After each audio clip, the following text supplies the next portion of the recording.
ಸ್ನೇಹಿತರೆ, ಎಲ್ಲರಿಗೂ ವಿಜಯ ಜ್ಞಾನ ಸುಂದರ ಶಾಲೆಗೆ ಸ್ವಾಗತ ಸುಸ್ವಾಗತ. ಇವತ್ತಿನ ಕ್ಲಾಸ್ನಲ್ಲಿ ನಾವು ಸಂಧಿಗಳ ಬಗ್ಗೆ ತಿಳಿಯೋಣ. ಸಂಧಿಗಳು ಎರಡು ವರ್ಣಗಳು ಪರಸ್ಪರ ಕಾಲ ವಿಳಂಬವಿಲ್ಲದೆ ಸೇರುವುದನ್ನು ನಾವೇನಂತ ಹೇಳಿ ಕರಿತೀವಿ ಅಂತಂದ್ರೆ ಸಂಧಿ ಅಂತ ಹೇಳಿ ಕರಿತೀವಿ. ಎರಡು ವರ್ಣಗಳಂತಂದ್ರೆ ಏನು? ಎರಡು ಅಕ್ಷರಗಳು ಪರಸ್ಪರ ಕಾಲ ವಿಳಂಬವಿಲ್ಲದೆ ಸೇರುವುದನ್ನ ನಾವೇನಂತ ಹೇಳಿ ಕರಿತೀವಿ? ಸಂಧಿ ಅಂತ ಹೇಳಿ ಕರಿತೀವಿ. ನೋಡ್ರಿ, ಉದಾಹರಣೆಗೆ ಅವರೆಲ್ಲ ಬಿಡಿಸ್ಬಾರ್ದ್ರೆ ಏನಾಕೈತಿ? ಅವರು ಪ್ಲಸ್ ಎಲ್ಲ. ಈ ಒಂದು ಪದಕ್ಕೆ, ಮೊದಲನೇ ಪದಕ್ಕೆ ನಾವೇನಂತ ಕರಿತೀವಿ? ಪೂರ್ವ ಪದ ಅಂತ ಹೇಳಿ ಕರಿತೀವಿ. ಎರಡನೆಯ ಪದಕ್ಕೆ ನಾವೇನು? ಉತ್ತರ ಪದ ಅಂತ ಹೇಳಿ ಕರಿತೀವಿ.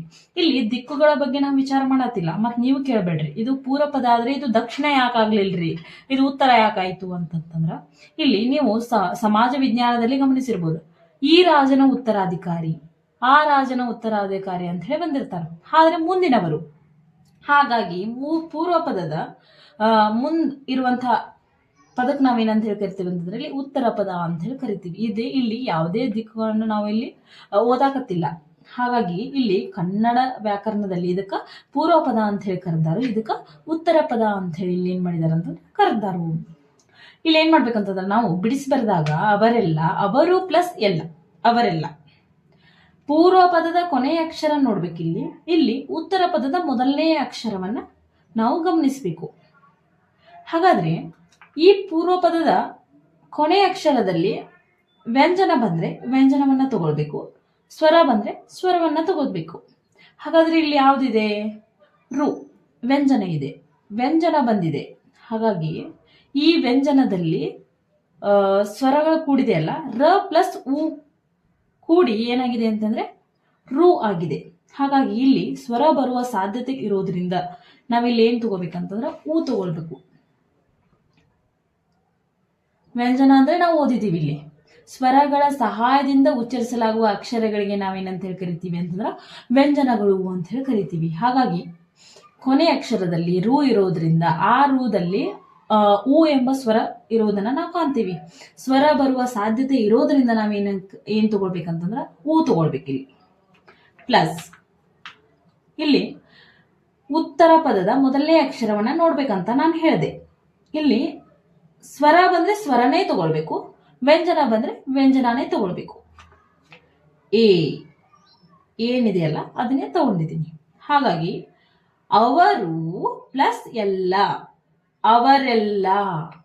ನೋಡಿ, ಎರಡು ವರ್ಣಗಳು ಪರಸ್ಪರ ಕಾಲ ವಿಳಂಬವಿಲ್ಲದೆ ಸೇರುವುದನ್ನ ನಾವು ಸಂಧಿ ಎಂದು ಕರೆಯುತ್ತೇವೆ.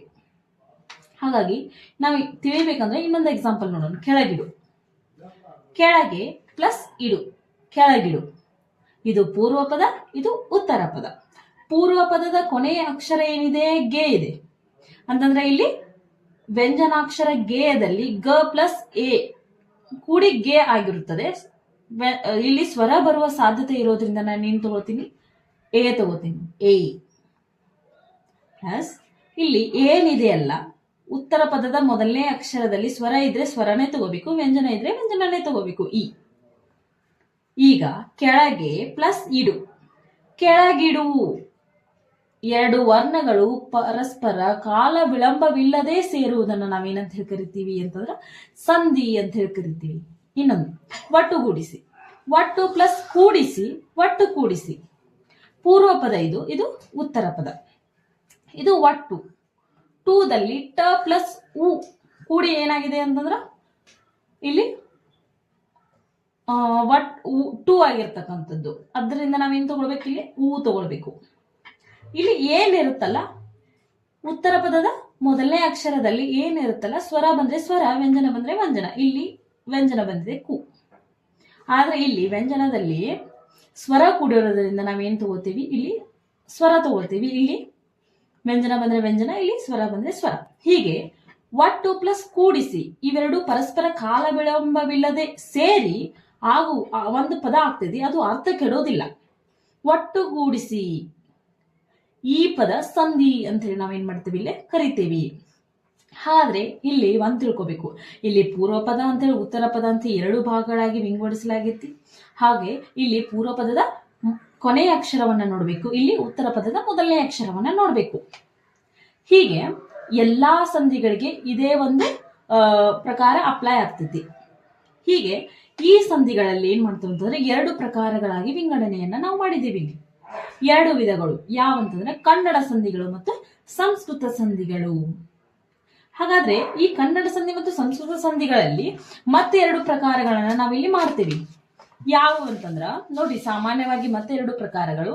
ಅವು ಸ್ವರ ಸಂಧಿಗಳು ಮತ್ತು ವ್ಯಂಜನ ಸಂಧಿಗಳು. ಇಲ್ಲಿ ಸ್ವರ ಸಂಧಿ ಮತ್ತು ವ್ಯಂಜನ ಸಂಧಿ ನಾಳೆ ಯಾವ್ದಾದ್ರು ಒಂದು ಎಕ್ಸಾಮ್ ದಲ್ಲಿ ನಮ್ಗೆ ಇಲ್ಲಿ ಸ್ವರ ಸಂಧಿಗಳು ಮತ್ತು ವ್ಯಂಜನ ಸಂಧಿಗಳು ಅಂತ ಅಪ್ಲೈಡ್ ಆಗಿ ಕೇಳ್ಬಿಡ್ತಾರೆ. ಅವಾಗ ನಾವೇನ್ ಮಾಡ್ಬೇಕು, ಸ್ವರ ಸಂಧಿಗಳಂದ್ರೆ ಯಾವುವು, ವ್ಯಂಜನ ಸಂಧಿಗಳಂತಂದ್ರೆ ಏನು ಅದರ ಅರ್ಥವನ್ನ ತಿಳಿದುಕೊಳ್ಬೇಕೀಗ. ಇಲ್ಲಿ ಉದಾಹರಣೆ ಸ್ವರ ಸಂಧಿಯಲ್ಲಿ ನೋಡ್ರಿ,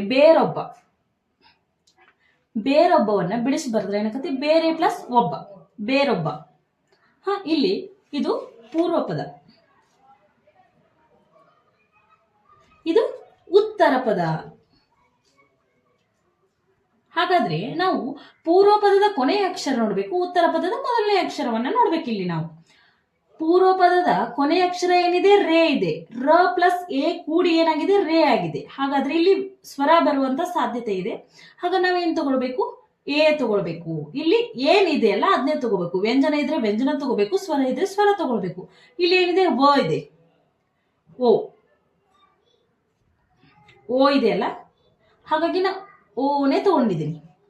ಈಗ ಇದು ಎ ಎಂಬುದು ಸ್ವರ, ಓ ಎಂಬುದು ಸ್ವರ. ಎರಡೂ ಸ್ವರಾಕ್ಷರಗಳೇ ಇರುವುದನ್ನ ಪೂರ್ವ ಪದದ ಕೊನೆ ಅಕ್ಷರದಲ್ಲಿ ಸ್ವರ ಬರಬೇಕು, ಉತ್ತರ ಪದದ ಮೊದಲನೇ ಅಕ್ಷರದಲ್ಲೂ ಏನ್ ಬರಬೇಕು, ಸ್ವರ ಬರಬೇಕು. ಎರಡೂ ಕಡೆ ಸ್ವರನೇ ಬಂದ್ರೆ ಅದಕ್ಕೆ ನಾವೇನಂತ ಹೇಳಿ ಕರಿತೀವಿ, ಸ್ವರ ಸಂಧಿಗಳು ಅಂತ ಹೇಳಿ ಕರಿತೀವಿ.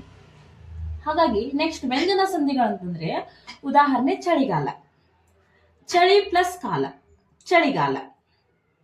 ನೋಡ್ರಿ, ಇದು ಪೂರ್ವ ಪದ, ಇದು ಉತ್ತರ ಪದ.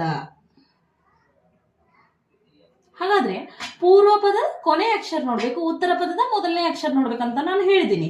ಇಲ್ಲಿ ಚಳಿ ವ್ಯಂಜನ ಅಲ್ಲ, ಎಳಕ ಈ ಕೂಡಿಕಾಸ ಏನಾಕೈತಿ, ಎಳೆಯಾಗಿರ್ತೈತಿ. ಆದ್ದರಿಂದ ಸ್ವರ ಬರುವ ಸಾಧ್ಯತೆ ಇರೋದ್ರಿಂದ ನಾನು ಈ ತಗೊಳ್ತೀನಿ. ಇಲ್ಲಿ ಆಗ್ತದೆ, ಸ್ವರ ಬಂದ್ರೆ ಸ್ವರ, ವ್ಯಂಜನ ಬಂದ್ರೆ ವ್ಯಂಜನ. ಕಾ ಏನಿದೆಯಲ್ಲ ಅದನ್ನೇ ತಗೊಳ್ತೀನಿ, ಕಾ. ಇಲ್ಲಿ ಸ್ವರ ಬಂತು, ಇಲ್ಲಿ ವ್ಯಂಜನ ಬಂತು. ಹಾಗಾಗಿ ಇಲ್ಲಿ ಎರಡೂ ಕಡೆ ಬೇರೆ ಬೇರೆ ಇದೆ. ಇಲ್ಲಿ ಸ್ವರ ಇದೆ, ವ್ಯಂಜನ ಇದೆ. ಏನಾದ್ರೂ ವ್ಯಂಜನ ಬಂತಂತಂದ್ರ ಅದಕ್ಕೆ ನಾವೇನಂತ ಹೇಳಿ ಕರಿತೀವಿ, ವ್ಯಂಜನ ಸಂಧಿಗಳು ಅಂತ ಹೇಳಿ ಕರಿತೀವಿ. ಸ್ವರ ಇಲ್ಲಿ ನೋಡ್ರಿ, ನಾ ಏನ್ ಹೇಳಿನಂತ, ಸಂಧಿಗಳು ಪರಸ್ಪರ, ಎರಡು ವರ್ಣಗಳು ಪರಸ್ಪರ ಕಾಲ ವಿಳಂಬವಿಲ್ಲದೆ ಸೇರುವುದನ್ನ ನಾವೇನಂತ ಹೇಳಿ ಕರಿತೀವಿ, ಸಂಧಿಗಳು ಅಂತ ಹೇಳಿ ಕರಿತೀವಿ. ಅದರಲ್ಲಿ ಉದಾಹರಣೆಗಳನ್ನ ನಿಮ್ಗೆ ಎಲ್ಲ ತಿಳಿಸಿ ಹೇಳಿನಿ. ಅನ್ನಂದ್ರೆ ಕನ್ನಡದಲ್ಲಿ ಏನಾದ್ರು ಸಂಧಿಗಳಲ್ಲಿ 2 ವಿಧಗಳಿವೆ, ಕನ್ನಡ ಸಂಧಿಗಳು ಮತ್ತು ಸಂಸ್ಕೃತ ಸಂಧಿಗಳು. ಮತ್ತೆ ಕನ್ನಡ ಸಂಧಿ ಮತ್ತು ಸಂಸ್ಕೃತ ಸಂಧಿಯಲ್ಲಿ ನಾವು 2 ಪ್ರಕಾರಗಳನ್ನಾಗಿ ಮಾಡ್ತೀವಿ. ಅದರಲ್ಲಿ ಸ್ವರ ಸಂಧಿ, ಇನ್ನೊಂದು ವ್ಯಂಜನ ಸಂಧಿಗಳು. ಹಾಗಾದ್ರೆ ಎರಡನ್ನೂ ಬಿಡಿಸಿ ಬರೆದಾಗ ಪೂರ್ವ ಪದದ ಕೊನೆಯ ಅಕ್ಷರ ಮೇಲೆ ಉತ್ತರ ಪದದ ಮೊದಲನೇ ಅಕ್ಷರದಲ್ಲಿ ಎರಡೂ ಕಡೆ ಏನಾದ್ರೂ ಸ್ವರ ಬಂದ್ರೆ ಅದು ಸ್ವರ ಸಂಧಿ.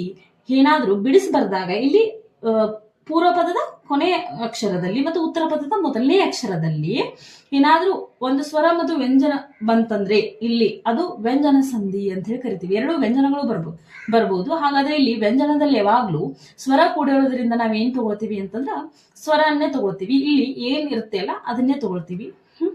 ಆದ್ದರಿಂದ ಇದಕ್ಕೆ ವ್ಯಂಜನ ಸಂಧಿಗಳು ಅಂತ ಹೇಳಿ ಕರಿತೀವಿ. ಹಾಗಾಗಿ ಕನ್ನಡ ಸಂಧಿಗಳನ್ನ ನೆಕ್ಸ್ಟ್ ಕ್ಲಾಸ್ ನಲ್ಲಿ ನಾವು ಒಂದೊಂದಾಗಿ ಎಲ್ಲವನ್ನ ಸಂಪೂರ್ಣವಾಗಿ ತಿಳಿದುಕೊಂಡು ನೋಡೋಣ ಅಂತ ಹೇಳ್ತಾ ಎಲ್ರಿಗೂ ಧನ್ಯವಾದಗಳು.